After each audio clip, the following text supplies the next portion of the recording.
Assalamualaikum warahmatullahi wabarakatuh. Kami dari kelompok A1 Banyu Putih akan memaparkan hasil rancangan survei kegiatan lapangan Kecamatan Banyu Putih. Berikut merupakan outline pembahasan pada pagi hari ini. Latar belakang kegiatan rancangan survei kegiatan lapangan kami tersusun atas beberapa tujuan, seperti memperoleh data primer, validasi data sekunder, dan merumuskan profil wilayah. Kemudian, sasarannya yaitu untuk menyusun tabel kebutuhan data, menyusun desain survei, dan menentukan metode survei. Latar belakang tersebut juga menjadi salah satu proses dalam kerangka pikir rencana kegiatan survei lapangan, yang mana tujuan akhirnya yaitu profil Kecamatan Banyu Putih. Selanjutnya, yaitu deskripsi area perencanaan.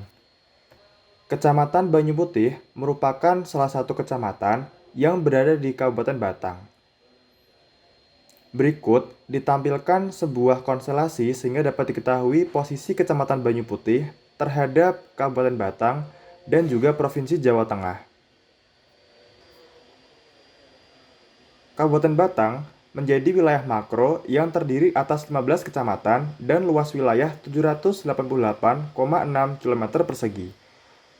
Kemudian, untuk wilayah hinterland Kecamatan Banyu Putih terdiri dari 11 desa di Kecamatan Banyu Putih dan 3 daerah hinterland mencakup Desa Kemiri, Desa Kalimanggis, dan Desa Ketanggan dengan luas total 56,96 km persegi. Kecamatan Banyu Putih menjadi wilayah mikro yang terdiri dari 11 desa, jumlah penduduk sebanyak 37.000 jiwa, dan luas wilayah 44,42 km persegi. Berikut dijelaskan karakteristik wilayah, perkotaan, dan juga kawasan. Pada area wilayah, pada aspek kebijakan, wilayah Kecamatan Banyu Putih termasuk dalam Satuan Wilayah Pengembangan atau SWP Gringsing dan memiliki PPK atau Pusat Pelayanan Kawasan yang berada di Desa Banyu Putih.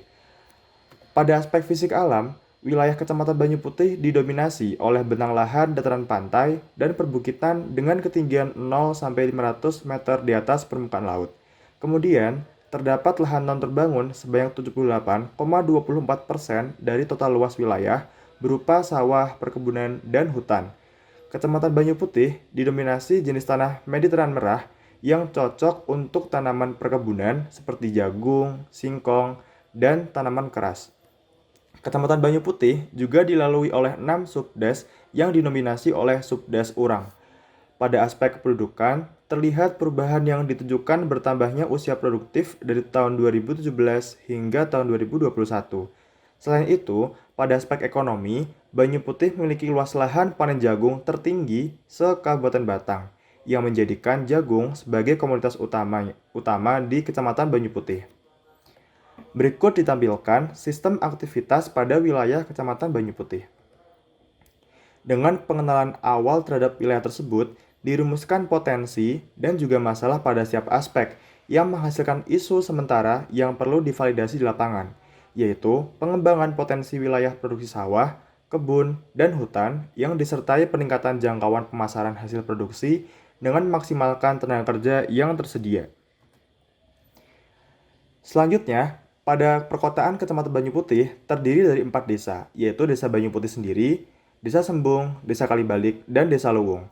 Penggunaan lahan pada perkotaan Banyu Putih didominasi oleh pertanian lahan kering dan pola permukiman yang berkembang secara linier.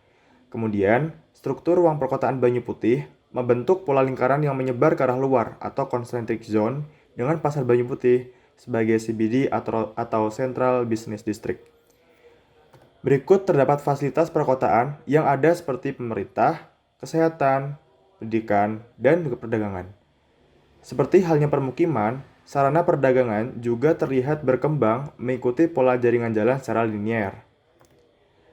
Selanjutnya, ditampilkan pula identifikasi 5 elemen citra pembentuk kota seperti wisma, karya, marga, suka, dan penyempurna.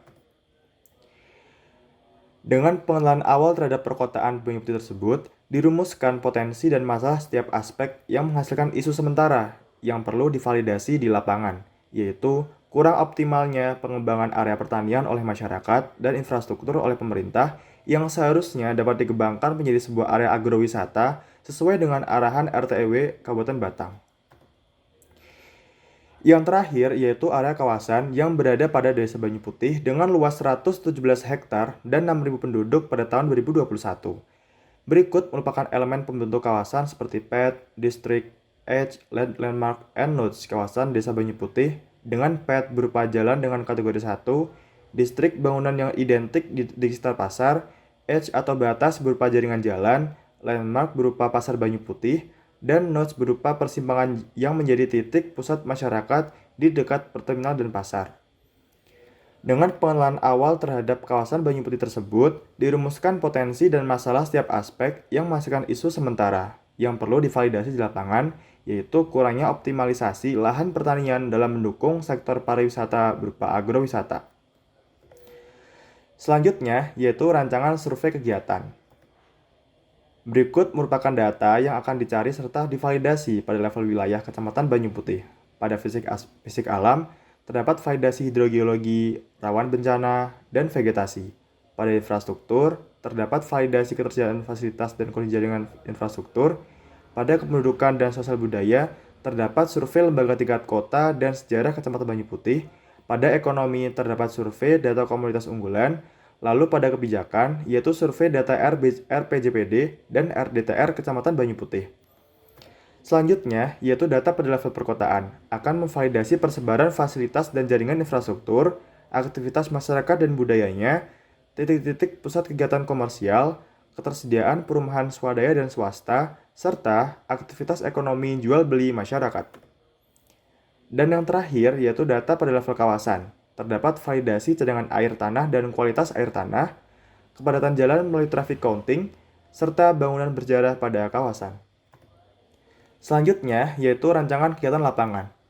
Berikut ditampilkan job desk umum pada kegiatan lapangan. Selanjutnya, berikut ditampilkan pula pembagian tim berdasarkan aspek. Terdapat aspek fisik alam, aspek ekonomi, kebijakan, kependudukan, dan juga infrastruktur. Kemudian, berikut merupakan pembagian tim lapangan berdasarkan desa dan transportasi yang dipakai, yaitu 3 mobil dan 2 motor. Satu tim terdiri dari 4 orang yang masing-masing sudah terbagi rata untuk job desk lapangannya, seperti PIC tabel kebutuhan data per hari, media, PIC tabel kebutuhan data umum, dan juga PIC umum. Berikut merupakan timeline kegiatan umum yang dimulai pada hari Sabtu, yaitu jadwal keberangkatan. Hari Minggu dialokasikan untuk sightseeing 11 desa. Hari Senin, Selasa, dan juga Rabu akan dialokasikan untuk survei area wilayah dan perkotaan dengan mengunjungi instansi kantor kecamatan maupun kantor desa. Dan juga area pertanian, permukiman, perdagangan, dan jasa. Pada hari Kamis akan dilakukan survei area kawasan yaitu berada di Desa Banyu Putih.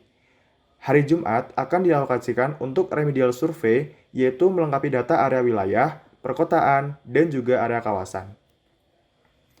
Dan pada hari Sabtu, yaitu hari terakhir kami, akan kembali ke kota Semarang.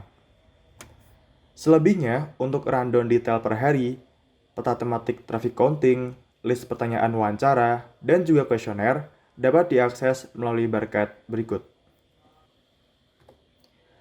Kemudian, terdapat kendala dan solusi saat survei.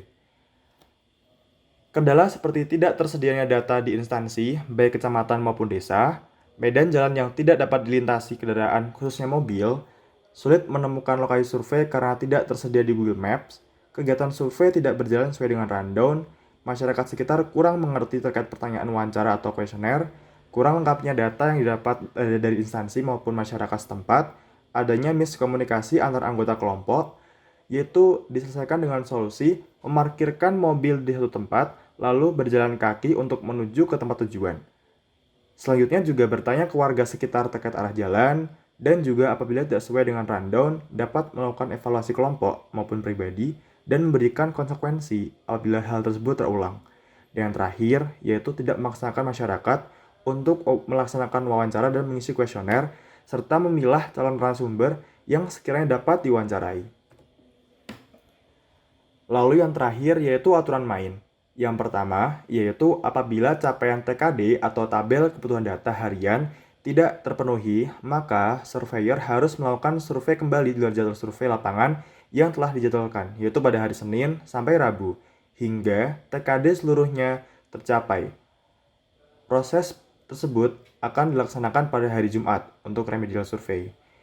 Lalu yang kedua, apabila surveyor telah selesai melakukan tugas survei sebelum waktu yang tertera pada rundown atau selesai lebih awal, maka surveyor dapat membantu teman setim untuk menyelesaikan tugasnya. Yang ketiga, apabila surveyor tidak melakukan kegiatan sesuai dengan rundown atau telat, maka akan mendapat konsekuensi berupa denda yang telah disepakati oleh anggota kelompok. Sekian presentasi dari kelompok A1 Banyu Putih. Apabila terdapat kesalahan, mohon dimaafkan. Wassalamualaikum warahmatullahi wabarakatuh. Terima kasih.